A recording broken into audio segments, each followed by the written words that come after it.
Cybers auditeurs, bienvenue à une toute autre édition d'InfoHB, le cyberbulletin Henri Bourrassien qui, cette fois-ci, te sera présenté avec une très agréable cyber saveur d'érable. Tu sais, même si toutes les galaxies du cyberespace nous séparent, je devine jusqu'ici ta surprise, ta perplexité. Mais non, tu ne rêves pas. L'équipe déjà très talentueuse d'InfoHB s'est enrichie de ma présence. Mon nom est Chloé Bilodeau et désormais, il me fera plaisir d'être ton chef d'antenne. Maintenant, allons découvrir un endroit très spécial de notre école. Camille? Cher Henri Bourrassien, sache que c'est avec une grande joie que le Café culturel t'accueille les midis pour te donner la chance de manger dans un local où la culture règne. De plus, pour l'élève consciencieux qui sommeille parfois très profondément en toi, des ordinateurs sont mis à ta disposition pour tes travaux scolaires ou tout simplement, parce qu'il ne faut pas négliger cette facette, pour ton plaisir. D'autres activités tout aussi intéressantes les unes que les autres y prennent place. Par exemple, savais-tu que 3 fois par année, le café culturel se transforme en restaurant et que 2 fois par année, on y retrouve un atelier très intéressant nommé la Caravane de la Tolérance? En outre, le café culturel est aussi prêté le soir pour des organismes comme Coup de pouce jeunesse. Durant les heures d'école, cet arbre de la culture peut aussi servir à rencontrer des auteurs ou autres invités comme Dominique Demers ou Camille Bouchard qui récemment ont fait l'honneur de venir nous rendre visite. Alors voilà, si le café culturel ne se rend pas jusqu'à toi, rends-toi jusqu'au café culturel. C'était Camille en direct du café culturel pour InfoHB.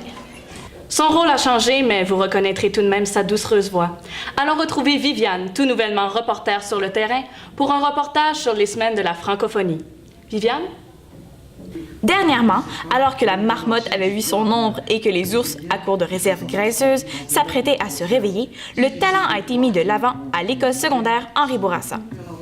En effet, les élèves de 5e secondaire se sont produits à l'auditorium en présentant le fruit de leurs efforts, soit un slam de leur propre cru. L'auditoire a été stupéfait par la qualité des prestations. Les gagnants de cette épreuve ont été déterminés par plusieurs juges. Ceux-ci ont donné des notes à la fin de chaque prestation. Les 5 derniers finalistes représenteront notre école lors d'une compétition inter-école. Cette expérience a permis à plusieurs de mieux se connaître et de partager une partie d'eux-mêmes. Pour terminer à ce sujet, je n'ai récolté que des commentaires positifs à propos de cette activité, et ce, autant de la part des participants que des spectateurs. Alors, nous espérons tous que cet événement se renouvellera l'année prochaine. Sur une autre note, les Henri Bourrassiens qui s'impliquent bénévolement au sein de l'école ont eu le droit à une belle surprise le 1er mars.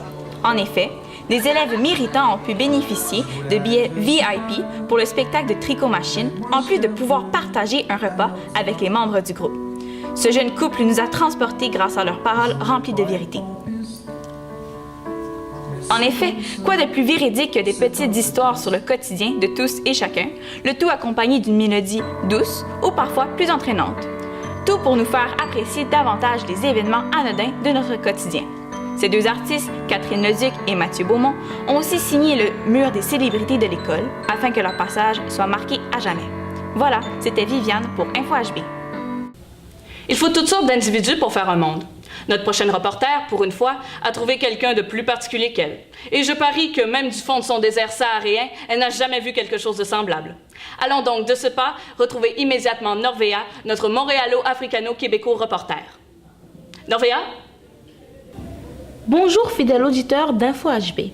En ce temps où les érables se mettent à couler, j'ai le plaisir de vous parler d'un sujet que vous connaissez probablement et que, privilège suprême, vous avez peut-être eu la chance de rencontrer. Vous croyez que je vais parler du Yeti, des soucoupes volantes, d'un repas copieux et savoureux à la cafétéria? Détrompez-vous. Je vais vous parler de Bourrasque, la sympathique mascotte de notre école. En passant, potin, saviez-vous que Bourrasque est le frère de Youpi, l'actuelle mascotte des Canadiens de Montréal? Bourrasque a vu le jour récemment, c'est-à-dire en juin 2011, lors du gala des Henri qui récompense l'excellence Henri Bourrassienne. Depuis, ce sympathique bélier de peluche vient régulièrement nous rendre visite, que ce soit lors de la rentrée scolaire, des rencontres de parents, des galas et évidemment lors des joutes de nos équipes sportives. Cet accouchement sans douleur au coût d'environ 5 000 $ n'aurait pu être possible sans la participation financière de la Banque TD et de l'organisme Fusion Jeunesse, de même qu'à M. Marc Tremblay et M. Bernard Carmel, les 2 ingénieurs concepteurs de la mascotte. Grâce à vous, nous pouvons désormais démontrer la fierté Henri Bourrassienne et prouver notre sentiment d'appartenance partout où nous allons. Pour terminer, je vous laisserai sur les paroles de notre mascotte bien-aimée qui parfois me rappelle mes origines. C'était Norvéa pour InfoHB. Parce que les spécialistes nous disent fréquemment qu'il est malsain de garder sa colère par en dedans, allons rejoindre notre frustrée berbère pour une autre sourde d'humeur dont elle seule a le secret. Rita? Vous savez, je pense qu'il est très important d'être positif dans la vie et c'est ce que j'essaie de faire en tout temps, c'est-à-dire de voir le bon côté des choses. Comme par exemple, la semaine dernière, lorsqu'on m'a dit « Oh, c'est la saison de la grippe », moi je me suis dit « Génial! Ça veut dire que la saison des bikinis pour les vacances est terminée !» Force à part, c'est vrai que cette période de l'année est assez spéciale. Après le temps des fêtes et de la semaine de relâche, c'est le temps des vaccins et des régimes. Ironique, non? D'ailleurs, certaines personnes refusent de recevoir leur vaccin contre la grippe. Et moi, personnellement, je comprends tout à fait leur motivation. Sauf peut-être celle de la conspiration. Bien sûr, le gouvernement tente de nous empoisonner par le biais de médicaments. En même temps, une virose d'urgence de nos jours est assurément ce qu'il y a de plus agréable. D'ailleurs, ça nous permet de créer des liens avec les générations passées qui peuplent les salles d'attente, comme les jeunes d'aujourd'hui peuplent les McDo. Mais vraiment, la grippe, c'est affreux. On vit une guerre civile de la tête aux pieds. On a chaud, puis froid, puis encore chaud, alors qu'il nous est impossible de nous déplacer sans trimballer cette tête de zombie tout droit sortie d'un film digne de Tim Burton. Et il y a les éternuements. Les fameux éternuements. Éternuer dans la rue, par exemple, de nos jours est devenu carrément dangereux. Déjà que, en temps normal, dans les rues de Montréal, il faut savoir danser la polka pour épargner nos chaussures. En temps de grippe, c'est encore pire. Imaginez-vous la scène. Vous marchez dans la rue, grippé, bien sûr, lorsque vous êtes soudainement pris d'une envie d'éternuer que vous ne pouvez réprimer. Bam! Vous éternuez et marchez malencontreusement dans une crotte que vous n'avez pas vue parce que vous avez fermé les yeux pendant une fraction de seconde. Quel désastre! C'est comme, en pleine période de guerre, enfin, de grippe, les gens qui s'embrassent goulûment. Personnellement, je trouve ça limite suicidaire. C'est comme se jeter dans la gueule du lion, ou plutôt acheter un billet de train, aller simple vers Saint-Jean-la-Grippe.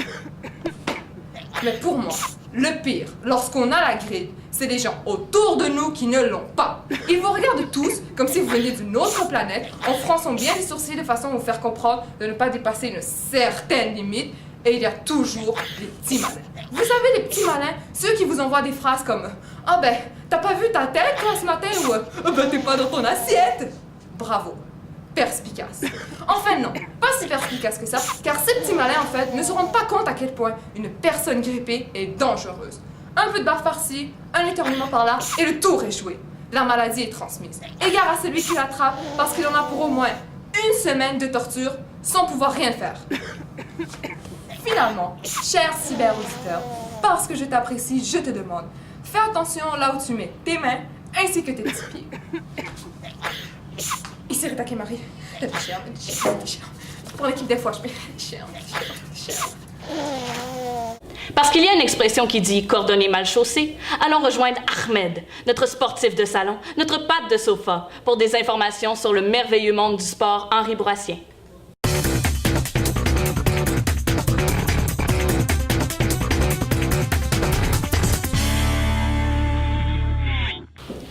Chers cyber-auditeurs, alors que les gens s'engouffraient bien au chaud pour se protéger du froid, en attendant de démonter leur abri tempo et d'astiquer les barbecues, nos béliers ont dominé le monde du sport scolaire dans la région de Montréal. Contrairement à moi, nous pouvons être fiers d'eux parce que les deux équipes de soccer ont réalisé un exploit sans pareil. En effet, n'ayant pas connu la défaite de toute la saison, ils ont réalisé une saison parfaite. Malheureusement, les garçons se sont inclinés en finale régionale. Dans le même ordre d'idées, même si cela vous semble invraisemblable, toutes les équipes de basketball masculin et féminin ont réussi le même exploit. Aussi, toutes les équipes se sont qualifiées pour les séries. Nous aurons tous les résultats dans notre prochain bulletin. Par ailleurs, le retour prochain des Hirondelles annonce la venue prochaine de la saison de football. Go Bélier! Bonne chance à toutes nos équipes et contrairement à moi, merci de représenter l'équipe si fièrement. C'était l'espoir avec Ahmed. Parce qu'après la pluie vient le beau temps, parce qu'une mouette ne fait pas le printemps et surtout parce qu'en avril ne te découvre pas d'un fil, c'est le temps de retrouver la Oprah Winfrey de la météo, Nérija pour les derniers développements météorologiques. Chers amis, je sens votre joie d'ici. Et vous savez que contribuer à votre joie, c'est ma tâche divine que je me suis donnée sur cette terre parmi les mortels. Allez, courage, ne désespérez pas. La fin de l'année s'en vient à grands pas. Et bientôt, ce sera les vacances. Prenez soin de vous. C'était Aunt Jemima, votre Miss Météo de FOHB. Alors, c'est déjà terminé. On dit que le temps passe vite en agréable compagnie et je crois que je n'ai pas fait mentir ce proverbe. Si vous avez des questions, des commentaires ou des suggestions de reportages, nous vous invitons à entrer en contact avec nous à l'adresse suivante: info-hb@cspi.qc.ca. Je sais que tu as déjà hâte de me retrouver et sache que je te comprends tout à fait.